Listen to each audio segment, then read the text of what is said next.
The first sound was nothing like what anyone expected.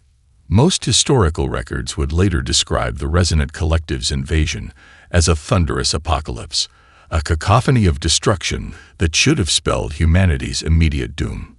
But Akiko Tanaka knew better. As the massive alien ships breached Earth's atmosphere, the world didn't roar. It whispered. A subtle vibration began deep in the ground, so low that most humans couldn't perceive it. Window glasses trembled. Car alarms flickered without sound. Pets went eerily silent, their bodies rigid with an anticipation beyond human comprehension. Akiko, a street performer who had spent her entire life navigating the razor's edge between music and noise, felt it first. She stood in the middle of Shibuya Crossing, surrounded by the typical chaos of Tokyo's busiest intersection. The massive video screens above flickered, not with advertisements, but with a strange, pulsing pattern that seemed to breathe. Commuters moved in slow motion, their bodies responding to a frequency just beyond hearing. The alien ships looked nothing like the metal monstrosities of human science fiction. They were organic, almost beautiful, translucent structures that seemed grown rather than constructed, with surfaces that rippled like living membranes. No sharp edges, no menacing weaponry, just pure, calculated presence. 17 civilizations had fallen before humanity. 17 advanced species had been reduced to quantum data, their entire cultural histories compressed and consumed by the resonant collective. Each civilization had sophisticated defense systems. Each believed they understood sound as a weapon. Each was wrong. The first true attack came as a wave of pure acoustic energy. Most humans would have died instantly, their internal organs liquefying, bones shattering from the inside. But something unexpected happened in Shibuya Crossing. Akiko began to sing. It started as a whisper, a fragment of an old kabuki technique she'd learned from her grandmother. Her voice didn't rise. It expanded. Part traditional Japanese vocal technique, part guttural death metal scream. The sound was a living weapon that defied every known physical law. The alien frequency that should have killed her instead met something it had never encountered. Pure, unquantifiable human emotion. Her body became a conduit. The street around her transformed. Glass didn't just break, it sang back. Concrete vibrated in harmonic resonance. The alien ships overhead began to tremble, their impossible biometallic structures suddenly vulnerable. Military satellites captured everything. Thermal imaging showed something unprecedented. Akiko's vocal output was generating heat signatures that matched small nuclear reactions. Her voice wasn't just a sound. It was a quantum event. Nearby surveillance cameras would later reveal impossible details. As she sang, fractal patterns emerged around her body, complex geometric shapes that seemed to dance between dimensional states. The resonant collective's initial assault, designed to be instantaneous and total, had found its first true resistance. One voice, one moment, the beginning of humanity's most impossible defense. Researchers would spend years trying to understand what happened in those first moments. How could a single human voice generate frequencies that could destabilize technologies that had consumed entire civilizations? The answer lay in something the resonant collective could never comprehend: the unpredictability of human emotion. Akiko collapsed moments after her performance, her body exhausted but unbroken. Around her, the alien ships began to show first signs of structural weakness. Microscopic fissures appeared in their living hulls, the first cracks in seemingly invincible armor. The invasion had begun, but humanity had just demonstrated that it would not go quietly. In military briefing rooms across the globe, the first transmissions came through. A single annotation accompanied the video footage of Akiko's impossible resistance. Subject requires IMNEDIAT retrial and study. The trembling silence was over. The real battle was just beginning. Dr. Area Chen's basement laboratory looked like a museum dedicated to acoustic madness. Vintage sound equipment from every era lined industrial shelves. Massive speakers salvaged from defunct concert venues stood next to quantum resonance analyzers. Walls were covered in spectrograms, mathematical equations, and what appeared to be musical notation that defied conventional understanding. When the Special Forces team found her, she was mid-experiment, wearing noise-canceling headphones, surrounded by shattered glass, and muttering equations that seemed to dance between advanced physics and pure musical theory. Colonel Marcus Rodriguez had seen impossible things. He'd watched civilizations fall. He'd witnessed the first alien ships consuming entire planetary defense networks. But nothing prepared him for Dr. Chen. "We need you," he said, watching her carefully manipulate a series of microphones connected to what looked like a jury-rigged particle accelerator. Arya didn't even look up. "No, you don't." Her reputation preceded her. Brilliant. Unstable. Completely discredited. She'd been expelled from 3 top acoustic research institutions, her theories considered too radical even for theoretical physics departments. Her last published paper, a controversial exploration of emotional frequencies as quantum information carriers, had been publicly ridiculed. The colonel dropped a classified file on her workbench. It contained surveillance footage from Shibuya Crossing, the video of Akiko's impossible vocal resistance. "Watch," he commanded. Arya's eyes narrowed. She saw what no one else had noticed. Microscopic quantum fluctuations surrounding the performer. Harmonic patterns that shouldn't exist. Mathematical impossibilities dancing at the edge of human perception. "Interesting," she muttered. The colonel knew he was walking a razor's edge. Military leadership was fractured, panicked. The Resonant Collective had already consumed communication networks across 3 continents. Traditional weapons were useless. Conventional defense strategies had collapsed within hours of the initial invasion. "How much do you know about sino-acoustic warfare?" Rodriguez asked. A slight smile crossed Arya's face. "More than anyone alive. Probably more than anyone who's ever lived." Her doctoral work hadn't just been about sound. It had been about sound as a living, breathing quantum information system. While other researchers saw audio as vibrations, Chen saw it as a complex language, one that could potentially communicate across dimensional barriers. The basement laboratory was more than a research space. It was a manifesto against conventional scientific understanding. Quantum entanglement speakers lined one wall, devices capable of generating sound waves that could theoretically exist in multiple states simultaneously. Massive water tanks contained specialized acoustic membranes designed to capture frequencies beyond human hearing. Holographic displays showed complex mathematical models that looked more like abstract musical scores than scientific diagrams. "I was working on something," Arya said suddenly, moving toward a heavily reinforced glass chamber. "Something they'll never understand." Inside the chamber stood a single microphone. But this was no ordinary audio device. Constructed from materials that didn't officially exist, a hybrid of metamaterials and quantum-entangled carbon nanotubes, it looked more like a piece of alien technology than human engineering. "Watch," she said.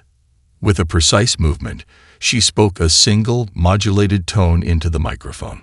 The reinforced glass, rated to withstand direct missile impacts, simply ceased to exist. Not shattered, not broken. It instantaneously transformed into a fine, geometric dust that defied every known law of material science.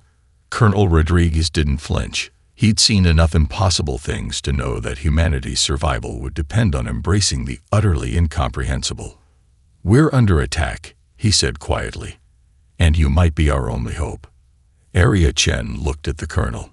For the first time, she truly saw the desperate humanity behind the military facade. The fear, the determination. "I have conditions," she said. The colonel nodded. They both understood that conventional warfare was over. This would be a battle fought on frequencies humanity was only beginning to understand. The impossible recruitment was complete. The real work was about to begin. The first global sonic defense academy wasn't built. It erupted. Within days of the initial alien invasion, Every musical institution on the planet transformed. Conservatories became military training grounds. Concert halls converted into research facilities. The line between art and warfare blurred into a razor-thin frequency. Dr. Aria Chen stood before her first class of sonic warriors, and warriors was the only appropriate term. They were not soldiers. They were not musicians. They were human frequency weapons. Sitting before her were individuals who would have been dismissed as eccentrics mere weeks ago. A Tuvan throat singer with the ability to generate sub-bass frequencies that could liquefy metal. A death metal vocalist whose vocal range could shatter molecular bonds. An aboriginal didgeridoo master who could generate standing sound waves capable of deflecting energy weapons. The Resonant Collective believes sound is mathematics. Chen began, her voice cutting through the makeshift lecture hall. They are wrong. Sound is emotion. Sound is quantum information. Sound is alive. Military researchers had discovered something unprecedented about human vocal capabilities. Unlike other species that had fallen to the Resonant Collective, humans possessed a unique biological and cultural adaptation, an unpredictable range of sonic expression that defied conventional acoustic warfare. Take Mikhail Volkov, the former Bolshoi opera tenor sitting in the front row. Before the invasion, he was a classical performer. Now, he was a living weapon. His voice could generate harmonics that could simultaneously destroy alien technology while transmitting complex emotional data packets. Each of you, Chen continued, is more than a weapon. You are a quantum communication device. The training was brutal.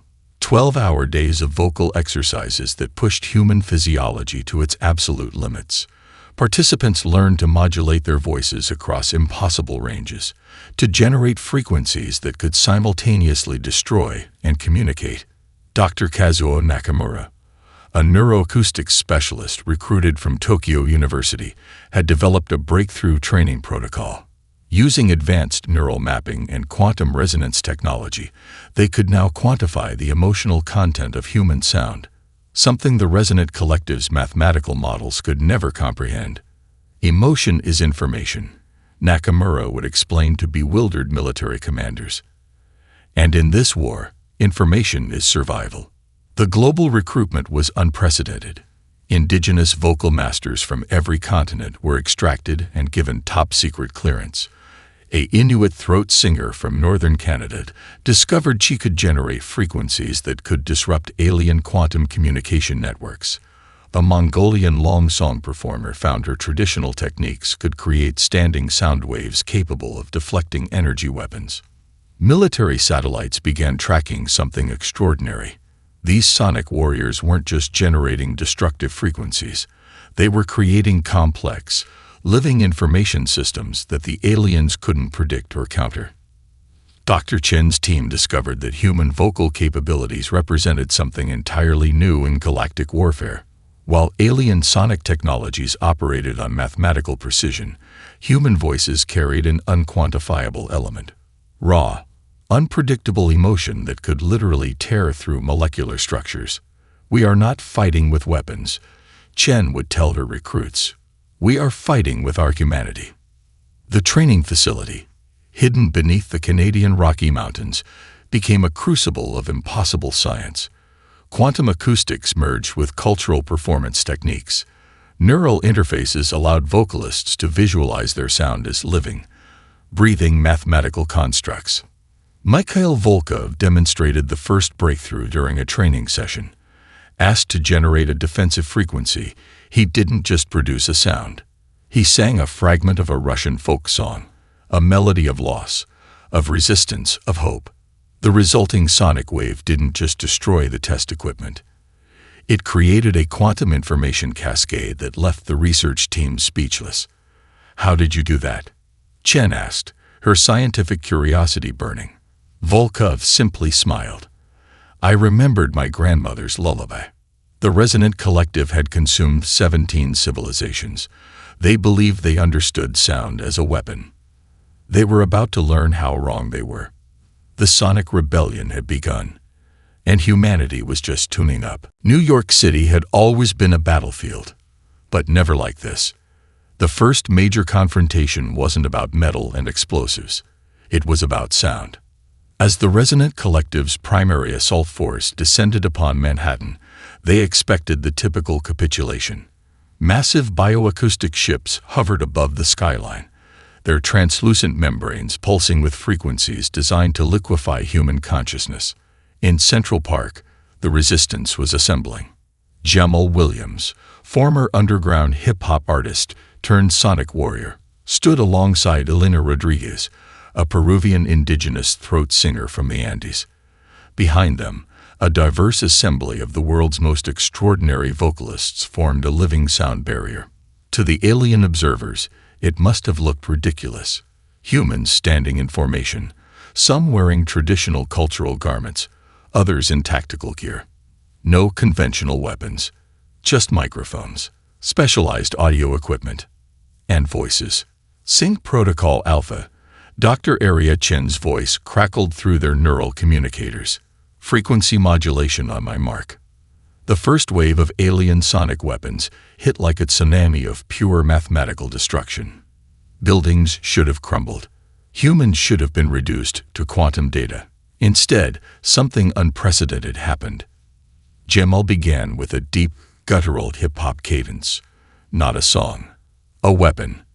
His voice generated subsonic frequencies that interfered with the alien sound waves.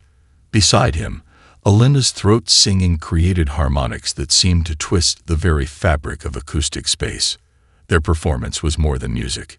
It was quantum warfare. The alien ships overhead began to tremble.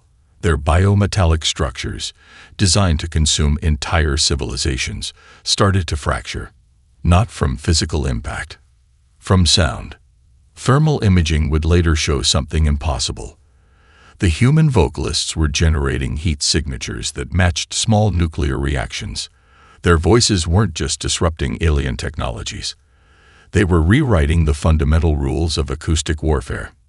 In Rio de Janeiro, a similar scenario unfolded. An indigenous community launched their own sonic defense. Traditional ritual chants created standing sound waves that deflected entire squadrons of bioacoustic fighters. Each performance was a declaration. Humanity would not be silent.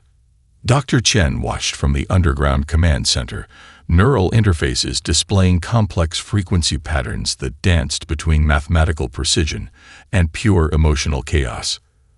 They're creating living sound barriers, her assistant noted, watching the real-time data streams. Each performer is generating a unique quantum information packet. The Resonant Collective's initial assault, designed to be instantaneous and total, had found its first true resistance. Human vocalists weren't just defending. They were communicating in a language of sound that the aliens couldn't comprehend. Jamal's hip-hop frequencies created destructive interference patterns. Elena's throat singing generated harmonic cascades that destabilized alien quantum communication networks. A group of Mongolian long song performers created standing wave patterns that could deflect energy weapons. This wasn't just a battle. It was a global symphony of resistance. Military analysts would spend years trying to understand what happened in those first moments. How could human voices generate frequencies that could destabilize technologies that had consumed entire civilizations? The answer lay in something the Resonant Collective could never comprehend: the unpredictability of human emotion. As the battle in New York reached its crescendo, something extraordinary happened. The alien ships didn't just stop. They began to resonate with the human frequencies. Not destroyed, not defeated, transformed. Jamal looked up at the trembling ships, a slight smile crossing his face. We're just getting started. Dr. Chen's voice returned through the neural communicators. Maintain frequency. Do not stop. The first true battle was more than a confrontation. It was a declaration. Humanity would not be consumed. Humanity would be heard. And the galaxy was about to listen. The breakthrough came from the most unexpected place. A small research facility in Vancouver that most military strategists had completely overlooked. Dr. Marcus Holloway's team wasn't comprised of typical military researchers. Of the 12 primary team members, 7 were on the autism spectrum. 3 had advanced degrees in neurolinguistics. 2 were sound engineers who had previously worked in experimental music production.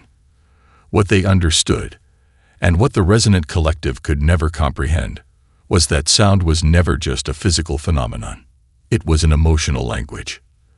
They treat frequencies like mathematical equations, Dr. Holloway explained to Dr. Arya Chen during a secured video conference. We're treating them like living, breathing communication systems. The team had discovered something revolutionary. Human emotional states generated unique quantum frequency signatures that defied traditional acoustic analysis. An expression of profound grief could generate a sound wave completely different from a moment of extreme joy, even if the decibel levels remained identical. The autism spectrum researchers were particularly critical to this discovery. Their unique neural processing allowed them to perceive audio spectrums that most humans couldn't even imagine. Where typical researchers saw sound as a linear phenomenon, they saw it as a multidimensional, emotionally charged information network. Project Resonance, as their research was called, developed the first true emotional frequency weapons. These weren't just defensive technologies. They were sophisticated psychological warfare tools that could induce specific mental states in the alien invaders. A carefully modulated frequency could generate confusion, disorientation, or, most terrifyingly, complete neural dissociation. Dr. Sarah Nakamura, the lead neuroacoustic engineer, demonstrated the first successful prototype during a classified demonstration. Using a combination of infrasound, carefully constructed harmonic overtones, and quantum information encoding, she generated a frequency that could quite literally rewrite neural pathways. It's not about destruction, she told the stunned military observers. It's about communication. We're speaking a language they've never heard before. The Resonant Collective had consumed 17 civilizations. They believed they understood psychological warfare. They had developed sonic technologies that could dissolve neural networks, crush consciousness, reduce entire populations to quantum data. They were about to learn how limited their understanding truly was. The first field test occurred during a small skirmish over the Pacific Northwest. A group of sonic warriors, led by Dr. Holloway's team, generated a complex frequency that wasn't designed to kill. It was designed to make the alien operators experience profound, overwhelming empathy. Quantum communication intercepts revealed something extraordinary. The alien vessels didn't just stop their attack. They began to hesitate. Military analysts would later describe it as the moment everything changed. The Resonant Collective had never encountered a weapon that didn't seek pure destruction. They had encountered weapons that sought to communicate, to connect, to generate understanding. Dr. Arya Chen understood the deeper implications immediately. We're not just fighting, she told her team. We're translating. The psychological warfare wasn't about overpowering the Resonant Collective. It was about making them listen. Each frequency weapon was a complex emotional algorithm. Grief, resilience, hope, defiance. These weren't just emotions. They were information packets more complex than any quantum communication system the aliens had ever encountered. Dr. Holloway's team had effectively weaponized human emotional complexity. They think in pure mathematics, he explained during a secured briefing. We think in stories, in memories, in connections that can't be quantified. The autism spectrum researchers were particularly crucial. Their ability to perceive patterns, to understand complex systems that most humans couldn't comprehend, became humanity's most unexpected weapon. A frequency that could make an alien consciousness experience profound human empathy was more destructive than any physical weapon, because it didn't just attack. It transformed. The Resonant Collective had believed sound was a weapon to be controlled. Humanity was about to show them that sound was a living, breathing method of connection. And connection, they would learn, was the most dangerous weapon of all. The final defense would not be a battle. It would be a performance. As the Resonant Collective's invasion reached its critical point, humanity did something unprecedented. Every major cultural group began simultaneously broadcasting their most powerful vocal traditions. It was more than a military strategy. It was a planetary immune response. The command center beneath the Canadian Rocky Mountains looked like a fusion of mission control and a global music studio. Hundreds of audio engineers, linguists, and sonic warriors worked in perfect synchronization. Dr. Arya Chen stood at the center, neural interfaces crackling with complex frequency data. In Sao Paulo, a massive samba school transformed into a sonic artillery unit. Their rhythmic chants generated interference patterns that could destabilize alien quantum communication networks. The performers weren't just musicians, they were human weapons, their cultural heritage weaponized into a global defense system. Tibetan monasteries sent forth throat singers whose low-frequency harmonics could generate standing waves capable of deflecting energy weapons. Their chants, centuries old, became a living shield against technological invasion. Norwegian black metal bands discovered their guttural vocal techniques could generate destructive frequencies that tore through alien biometallic structures. What was once considered an extreme musical genre became a critical component of planetary defense. Classical orchestras from Vienna to Tokyo recalibrated their performance techniques. Each musician became a precision instrument, generating complex harmonic patterns that could communicate and disrupt simultaneously.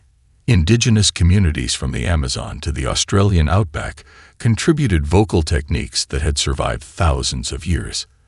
Their traditional songs, passed down through generations, became quantum communication devices more sophisticated than any alien technology. It's not just sound, Dr. Chen explained to her team. It's a living information system. The global chorus was more than a defensive strategy. It was a declaration of human complexity. Each performance layer added depth to a sonic weapon that the resonant collective could never comprehend. Mathematical precision met emotional unpredictability. Dr. Marcus Holloway's team of neurodivergent researchers had developed a synchronization protocol that allowed these diverse vocal traditions to work in perfect quantum harmony. Their neural interfaces translated cultural performances into complex frequency weapons. Satellite imagery showed something unprecedented. As the global chorus began, the alien invasion fleet started to change, not retreat, not destroy, but respond. The resonant collective's quantum communication networks began to fracture. They were encountering a form of sonic communication that defied every mathematical model in their vast database. Emotional complexity became a weapon more destructive than any physical technology. An Inuit throat singer in the Canadian Arctic generated frequencies that could penetrate alien quantum shields. A Brazilian capoeira master's rhythmic chants created destructive interference patterns. A Tuvan herder's traditional long song became a standing wave that could deflect energy weapons. Each performer understood they were more than individual artists. They were living communication devices. The command center tracked the performance in real time. Complex holographic displays showed frequency patterns that looked more like abstract musical scores than traditional military strategy. Neural interfaces translated cultural performances into quantum information packets. Maintain frequency, Dr. Chen commanded. Do not stop. The global chorus wasn't just a defense. It was humanity's most sophisticated communication attempt. Each performance layer added depth to a sonic weapon that the resonant collective could never fully understand. Mathematical precision met emotional unpredictability. As the performance reached its crescendo, something extraordinary happened. The alien invasion fleet didn't just stop. They began to resonate with human frequencies. Not destroyed, not defeated, transformed. The resonant collective was about to learn that humanity's greatest weapon wasn't technology. It was the ability to connect, to feel, to create something entirely unexpected. The global chorus continued, and the galaxy listened. The final battle wasn't fought with traditional weapons. It was a carefully engineered quantum performance. Dr. Arya Chen assembled a team of 108 vocalists, a number chosen with mathematical and cultural precision. Each performer represented a different global acoustic tradition, carefully selected for their ability to generate complex quantum information packets through sound. The location was equally significant. Deep within the Canadian Rocky Mountains, in a facility that was part research center, part sacred space, the team prepared for humanity's most critical performance. Mikhail Volkov, the former Bolshoi opera tenor, stood at the center. Beside him, Elena Rodriguez from Peru, her indigenous throat singing techniques creating harmonics that seemed to bend physical reality. Jamal Williams, whose hip-hop vocal techniques could generate destructive interference patterns, but Tuvan throat singer, a Mongolian long song performer.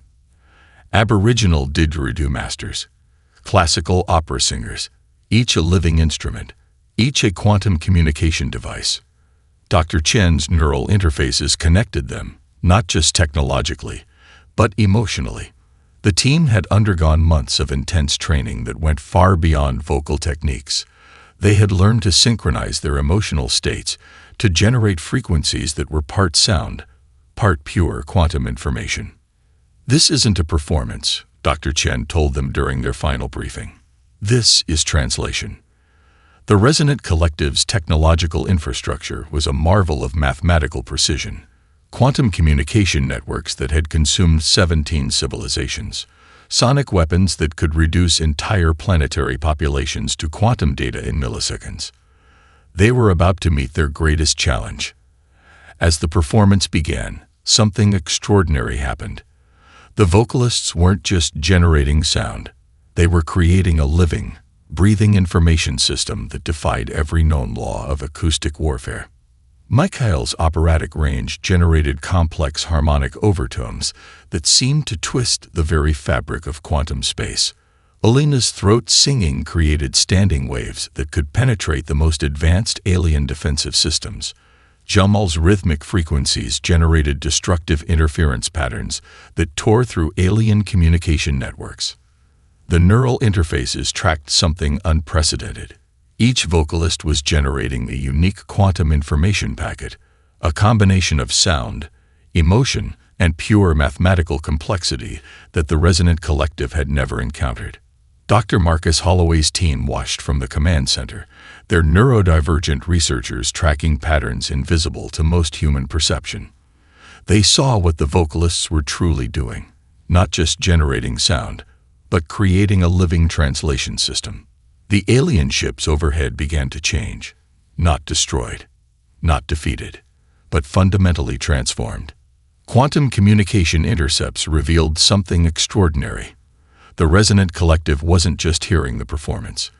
They were experiencing it. Every layer of human emotional complexity became a weapon more sophisticated than any physical technology. Dr. Chen understood the deeper implication immediately. This wasn't destruction. This was communication. The performance lasted exactly 108 minutes, a number chosen for its mathematical and cultural significance. Each moment was a carefully engineered quantum event, part musical composition, part scientific experiment, part act of planetary defense. As the final notes resonated, the Resonant Collective's entire technological infrastructure began to unravel. Their ships, their communication networks, their very biological structures, all collapsed under the weight of a sound that was simultaneously a weapon, a work of art, and a declaration of humanity's existence. The performers didn't just stop.